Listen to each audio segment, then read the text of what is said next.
നഗരത്തിന്റെ നടുവിലെ ഒരു വലിയ ബംഗ്ലാവ് ഉണ്ടായിരുന്നു. ഈ ബംഗ്ലാവിലാണ് പീയൂഷ് തന്റെ കുടുംബത്തോടെ ജീവിച്ചുകൊണ്ടിരുന്നത്. പീയൂഷിന്റെ ബംഗ്ലാവ് വളരെ വലുതായിരുന്നു. പക്ഷേ അദ്ദേഹത്തിന്റെ കുടുംബം വളരെ ചെറിയ കുടുംബമാണ്. പിന്നെ അദ്ദേഹത്തിന്റെ ഭാര്യന്റെ പേര് താനിയ, പിന്നെ മകളുടെ പേര് സോണിയ. അമ്മേ, നിങ്ങളല്ലേ എന്നോട് പറഞ്ഞത് എനിക്ക് പുതിയ ബാഗും സ്റ്റേഷനറീസും വാങ്ങിത്തരാമെന്ന്? അതെ മോളെ, പക്ഷെ നീ കണ്ടില്ലേ, അമ്മ അല്പം ബിസിയാണ്. നാളെ നമുക്ക് ഷോപ്പിംഗ് പോകാം. വേണ്ട അമ്മേ, വേണ്ട അമ്മേ, എനിക്ക് ഇന്ന് തന്നെ ഷോപ്പിംഗ് പോകണം. സോണിയ വല്ലാതെ ഒരു വാശിക്കാരിയായിരുന്നു. അവൾ ഒരു പ്രാവശ്യം വാശി പിടിച്ചാൽ മതി, അവൾ കരഞ്ഞു കരഞ്ഞ് വീട് തന്നെ ഒരു വഴിയാക്കി കളയും.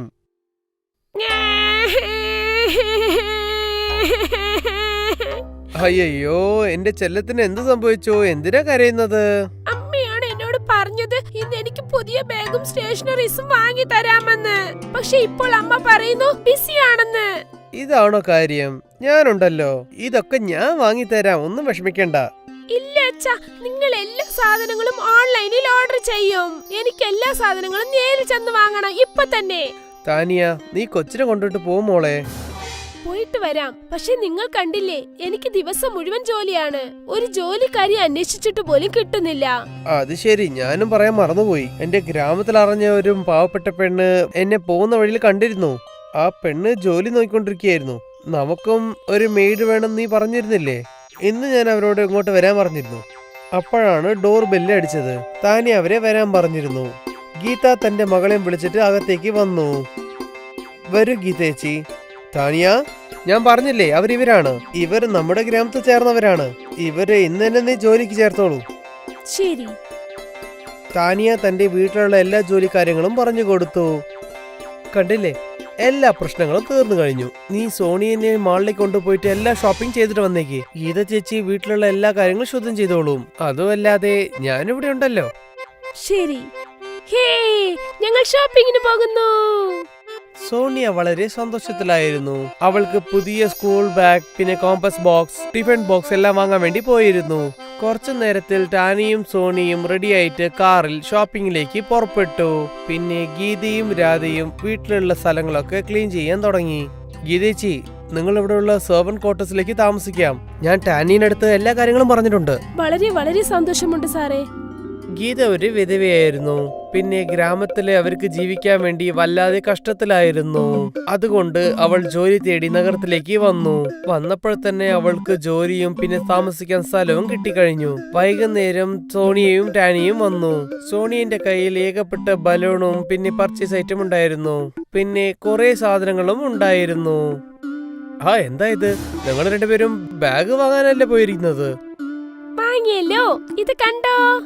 നിങ്ങളുടെ മകൾക്ക് ഷോപ്പിങ്ങിന് പോയപ്പോൾ എല്ലാ സാധനങ്ങളും ഇഷ്ടമാണ്. അവൾ പോയിട്ട് വെറും ഡ്രസ്സും ഷൂവും മാത്രമല്ല വാങ്ങിയത്, ഒരുപാട് കളിപ്പാട്ടങ്ങളും വാങ്ങി. പിന്നെ തിരിച്ചു വരുമ്പോൾ ഒരു ബാഗും ഒരുപാട് സ്റ്റേഷനറീസും വാങ്ങി. നല്ല ജോലിയാണ് ചെയ്തത്.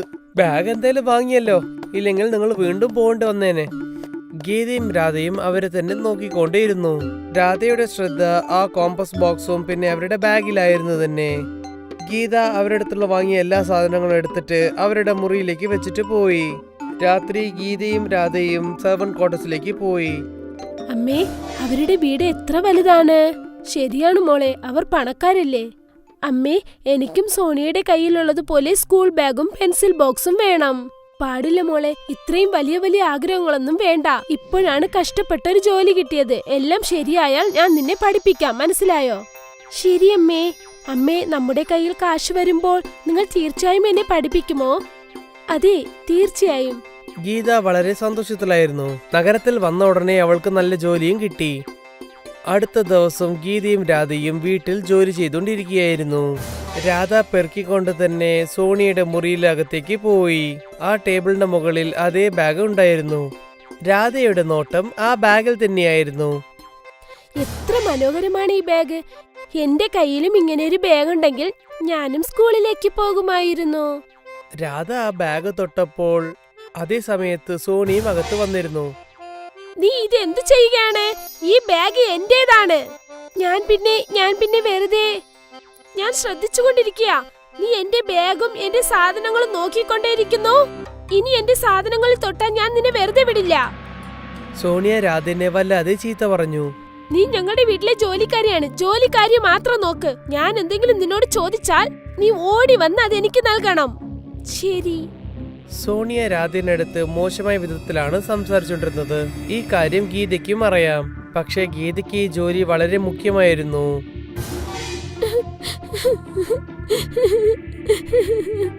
വിഷമിക്കേണ്ട മോളെ. സോണിയ നിന്നെ എന്തു പറഞ്ഞാലും ശരി, നീ അവളോട് തിരിച്ചു സംസാരിക്കരുത് മോളെ. പിയൂസ് സാറിന്റെ കൃപ കൊണ്ടാണ് നമുക്ക് ഈ ജോലി ലഭിച്ചത്. നോക്ക്, നമുക്കെല്ലാം തന്നെ ഉണ്ട്. ആഹാരം, വീട്, പിന്നെ ഞാൻ നിന്നെ സ്കൂളിൽ ചേർക്കാനും റെഡിയാക്കിക്കൊണ്ടിരിക്കുകയാണ്. രാധ തന്റെ കണ്ണുകൾ തുടയ്ക്കുകയായിരുന്നു. നേരാണോ അമ്മേ? അതെ, സോണിയ പഠിക്കുന്നത് പോലെ വലിയ സ്കൂളൊന്നുമല്ല, പക്ഷേ സർക്കാർ സ്കൂളിൽ ചേർക്കാനായി ശ്രമിക്കുന്നു. നിങ്ങൾ ചെയ്തത് നല്ല കാര്യമാണമ്മേ. അടുത്ത ദിവസം ഗീത, ഇത് സോണിയയുടെ പഴയ ബാഗും അവളുടെ ജോമെട്രി ബോക്സുമാണ്. രാധയ്ക്ക് ഉപകാരമായിരിക്കും. ഗീത ആ എല്ലാ സാധനങ്ങളും വാങ്ങിച്ചു. താനിയ സോണിയവിനെ ഒരു വലിയ കടയിലേക്ക് കൊണ്ടുപോയി സ്കൂൾ യൂണിഫോം വാങ്ങിക്കാൻ വേണ്ടി. ടാനിയ ക്യാഷും കൊടുത്തു. ഉടനെ തന്നെ പുസ്തകവും ഡ്രസ്സും വാങ്ങിച്ചു. പിന്നെ ഗീത രാധേനെ ഗവൺമെന്റ് സ്കൂളിലും ചേർത്ത് വിട്ടു. ഇവിടെ പേരെഴുതിക്കോ, പിന്നെ ഇതേ കാണുന്ന വലിയ ലൈനല്ലേ, അതിന്റെ പുറകിൽ നിന്നോളൂ. നിന്റെ ചാൻസ് വരില്ലേ, അപ്പൊ നിനക്ക് ഫ്രീ ആയിട്ട് പുസ്തകവും പിന്നെ ഡ്രസ്സും വാങ്ങിച്ചോളൂ, മനസ്സിലായോ? കുറെ നേരം കഴിഞ്ഞിട്ട് രാധയുടെ നമ്പറും വന്നു. പിന്നെ ഫ്രീ ആയിട്ട് പഠിക്കാനുള്ള പുസ്തകവും ഡ്രസ്സും കിട്ടി. രാധ വളരെ സന്തോഷത്തിലായിരുന്നു. അവൾ തന്റെ എല്ലാ പുസ്തകത്തിനും കവർ ഇട്ടുകൊണ്ടിരുന്നു. പക്ഷെ സോണിയ തന്റെ എല്ലാ പുസ്തകവും ടേബിളിൽ വെച്ചുകൊണ്ട് വെറുതെ ഇരുന്നു. സോണിയ വെറുതെ ഫോണിൽ ഗെയിം കളിക്കുകയായിരുന്നു. അടുത്ത ദിവസം രാധ വേഗം തന്നെ എണീച്ചു നിന്നു. എനിക്കുമേ സമയമായി. ഇന്ന് എനിക്ക് സ്കൂളിലേക്ക് പോകണ്ടേ? ഇവിടെ ടാനിയാണെങ്കിൽ സോണിയനെ എണീപ്പിച്ച് അവർക്ക് മതി തന്നെ ആയി. എനിക്ക് സോണിയെ, നിനക്ക് സ്കൂളിലേക്ക് പോകണ്ടേ? ഇന്ന് സ്കൂളിന്റെ ആദ്യത്തെ ദിവസമാണ്. ഇങ്ങനൊന്നും ചെയ്യാൻ പാടില്ല. എന്നെ ഉറങ്ങാൻ അനുവദിക്കുമേ. എണീക്കുമോളെ, പെട്ടെന്ന് എണീക്ക്. രാധാവും ഗീതവും സ്കൂൾ ഗേറ്റ് തുറക്കുന്ന മുമ്പ് തന്നെ അവർ സ്കൂളിലേക്ക് എത്തിക്കഴിഞ്ഞു. രാധ വളരെ ഖുഷിയിലായിരുന്നു. അവൾക്ക് സ്കൂളിലേക്ക് പോകാൻ വളരെ ഇഷ്ടമായിരുന്നു. പിന്നെ ഇവിടെയാണെങ്കിൽ സോണിയ സ്കൂളിൽ ആദ്യത്തെ ദിവസം ലേറ്റ് ആയിരുന്നു. രാധയുടെ മുഴുവൻ ശ്രദ്ധയും ടീച്ചർ പറയുന്നത് മാത്രമായിരുന്നു. സോണിയയുടെ ശ്രദ്ധയൊക്കെ മറ്റുള്ളവരുടെ ബാഗ്സ് പിന്നെ ബുക്സിലായിരുന്നു ഉണ്ടായിരുന്നത്. അവളുടെ ബാഗ് എന്റെ ബാഗിനേക്കാളും നന്നായിട്ടുണ്ട്. അമ്മയോട് പറഞ്ഞ ഒരു പുതിയ ബാഗ് വാങ്ങണം. ലഞ്ച് വിട്ടപ്പോൾ രാധ തന്റെ ലഞ്ച് ബോക്സ് തുറന്നു നോക്കിയപ്പോൾ ചപ്പാത്തി ചട്നി ഉണ്ട് കണ്ടിട്ട് സന്തോഷപ്പെട്ടു. അവിടെ സോണിയന്റെ ടിഫിൻ ബോക്സിൽ ചീസ് സാൻഡ്വിച്ച് ഉണ്ടായിരുന്നാൽ അവൾ വളരെ ദുഃഖത്തിലായിരുന്നു. രാധ അവിടുന്ന് ഓടി വന്നിട്ട് അവളുടെ അമ്മേനെ കട്ടിപ്പിടിച്ചു. സോണിയ വരുമ്പോൾ തന്നെ വളരെ ദേഷ്യത്തോടെ വന്നത്. അവൾ തന്റെ സ്കൂൾ ബാഗ് വലിച്ചെറിഞ്ഞിട്ട് പിന്നെ ബഹളം വെച്ചു. രാധയുടെ അടുത്ത് ഒരു നല്ല സ്കൂളോ നല്ല ബാഗോ ഒന്നുമില്ലായിരുന്നു. എന്നാലും അവളെ വളരെ സന്തോഷത്തോടെ ജീവിച്ചു. പക്ഷേ സോണിയുടെ അടുത്ത് എല്ലാം ഉണ്ടായിരുന്നു. എന്നാലും അവൾ സന്തോഷത്തോടെ ഇല്ല. രാധ പാവപ്പെട്ടവളായാലും സന്തോഷത്തോടെ ജീവിച്ചു. പക്ഷെ സോണിയ പണക്കാരിയായാലും ദുഃഖത്തോടെ നിന്നു. ഇവിടെ പൈസയാണ് എല്ലാ കാര്യത്തിനും ഉണ്ടാവില്ല. ചെറിയ ചെറിയ സന്തോഷങ്ങൾ പൈസനെക്കാട്ടും വലിയ കാര്യങ്ങളാണ്.